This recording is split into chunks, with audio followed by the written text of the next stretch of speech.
Are you aware that a vast amount of history has been right under your nose at SUNY Brockport? It's all right under your feet in Hartwell Hall, beginning as a Baptist Collegiate Institute in 1835. High school's time and most schools ended by 8th grade. The Baptist Collegiate Institute was a way to extend education to build higher learning, but by 1837 it went bankrupt during the country's depression.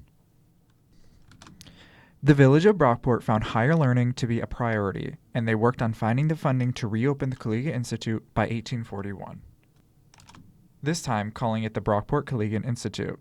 The building experienced a tragic fire on a Sunday morning in spring 1854. It is rumored that some students were making taffy and caused a fire.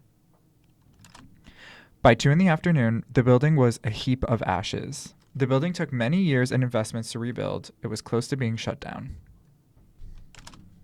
During the Civil War in the mid-1860s, Malcolm McVicar was the principal at the school. He believed there was a need to improve the teacher education in New York State.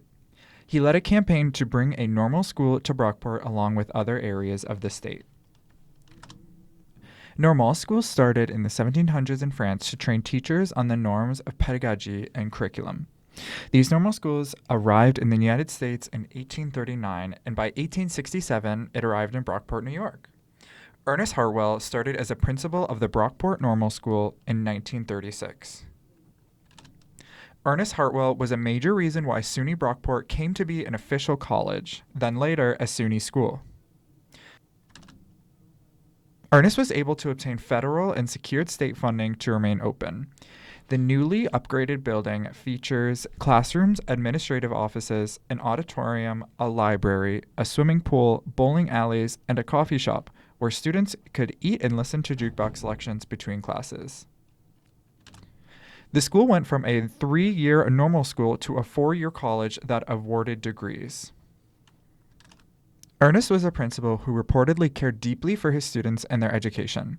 In the early 1940s, New York State was one of the few states that still lacked a higher education system, and Hartwell was one of the leaders that successfully lobbied legislature to give college status to upstate schools and expose the number of students receiving quality education and degrees.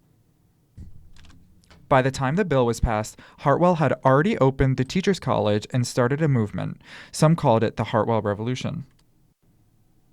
A collection of 36 students created a memoir to showcase his works and honor him and the deeds he's done. At the end of the memoir, it included pages of quotes that former students and others said about him.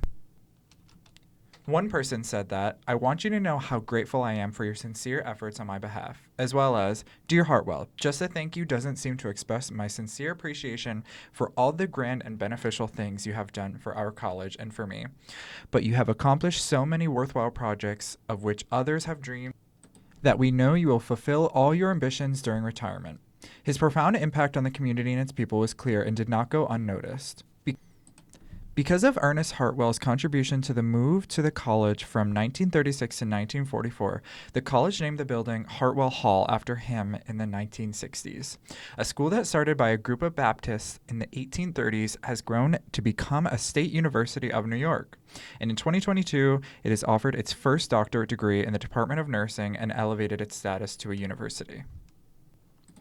Now you know the deep history that is held in a building on the SUNY Brockport campus.